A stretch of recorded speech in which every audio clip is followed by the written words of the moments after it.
I'm Josh, this is Colin, and this is Perseverance, our floating off-grid home. Come explore with us as we sail to new places, we learn how to protect our environment, and see how we coexist with nature. We'll also make lots of friends along the way. It's Saturday, which means there's a farmer's market, and I've never been. Never had a weekend off till now. So we're gonna go check it out.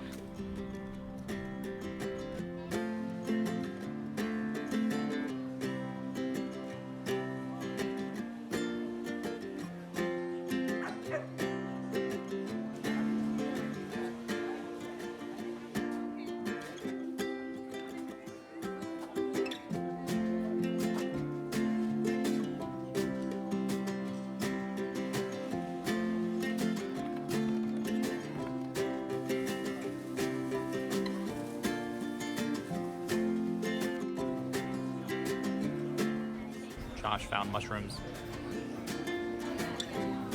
What'd you get?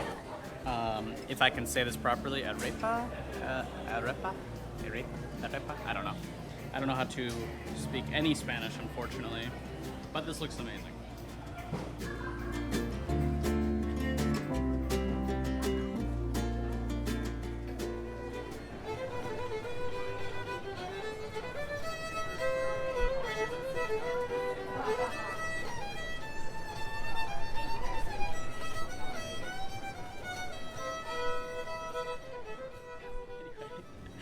So we went to the market. It was great. Had some food. It was much bigger than I was expecting. Yeah, it was huge. Bigger than St. Pete and Key West market? Yeah, well, Key West would probably be a small market. Actually, that market is big for such a small island. But yeah, it's good food. There's a lot of plants, which I liked. There's lots of food and lots of there's also what do you call it, like art vendors or even just goods vendors of various kinds.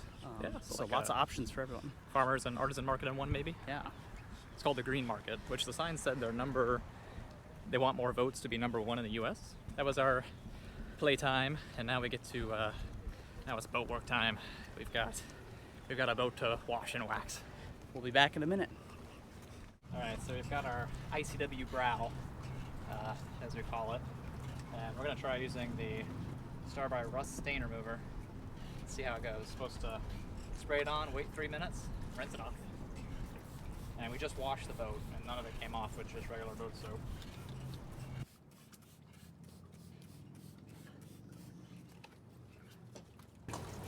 That's only 1 minute. You let it sit for 3. So that little bit that you see there is after only 1 minute, did you say? Yeah, 1 minute, 8 seconds. And you're supposed to let it sit for 3 minutes?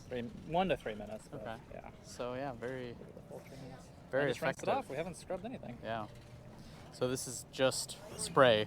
Haven't been rinsed, haven't scrubbed it off. In 2022, Colin got a new job, and for 2 months we stayed in a hotel near Fort Lauderdale.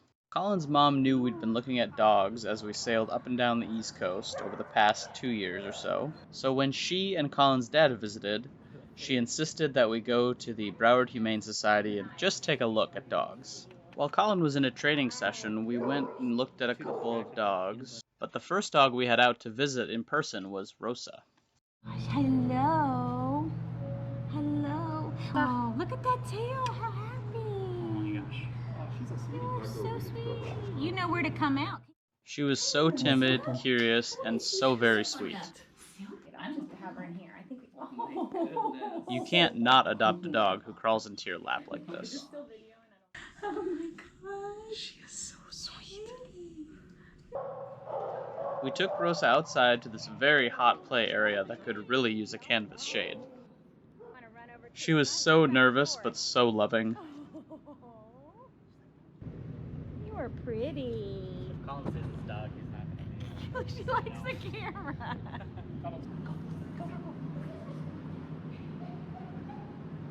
After playing for a bit, we decided that Colin had to see her later that day when he was done with training.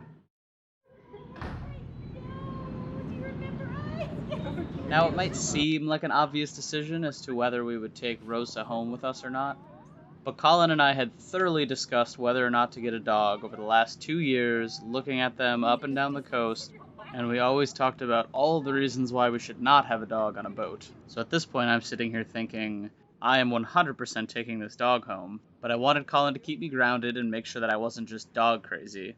Since he was so used to growing up with them, for him, this would be a more logical choice and less of a, I just have to have this dog because I've never had a dog before type situation. And just about this time, I was also thinking, he wants this pup as much as I do.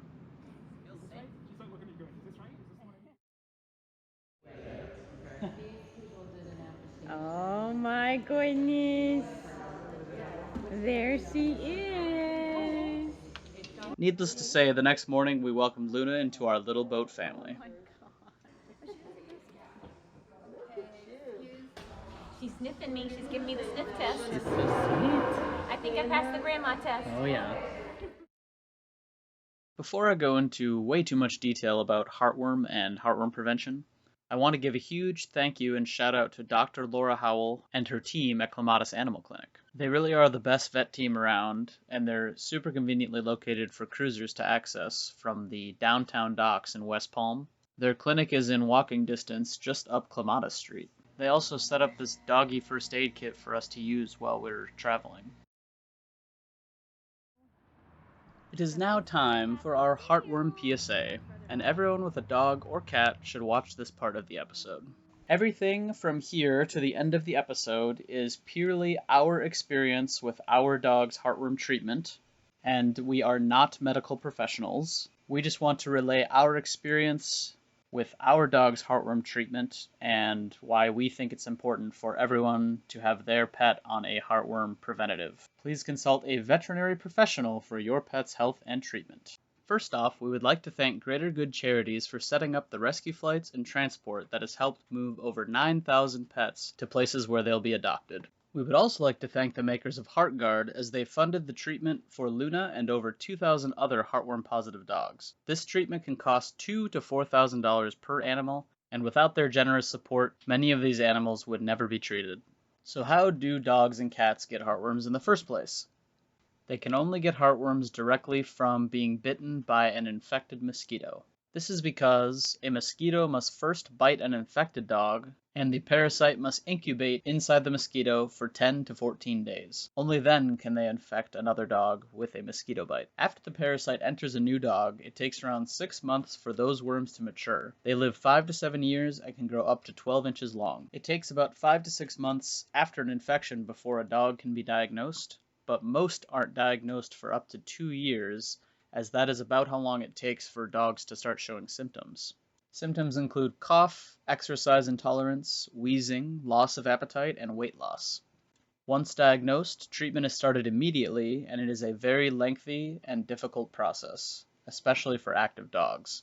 Treatment can take up to a year, and this is why prevention is key. The following will be a not-so-quick rundown of how the treatment process works and our experience with this process. Day 0, the dog is stabilized with various medications and started on prednisone for 4 weeks. Day 1, a heartworm preventative such as HeartGuard is administered. Days 1 to 28, doxycycline is administered to start killing any new parasites, and the dog should start reducing activity. On day 30, a heartworm preventative is administered again. Days 31 to 60 will be a 1-month waiting period to allow worms to wither more before directly killing them in the next stage of treatment. I know this might sound extreme, but on day 61, this is where following the treatment guidelines will ensure your dog does not suffer a sudden and unexpected death.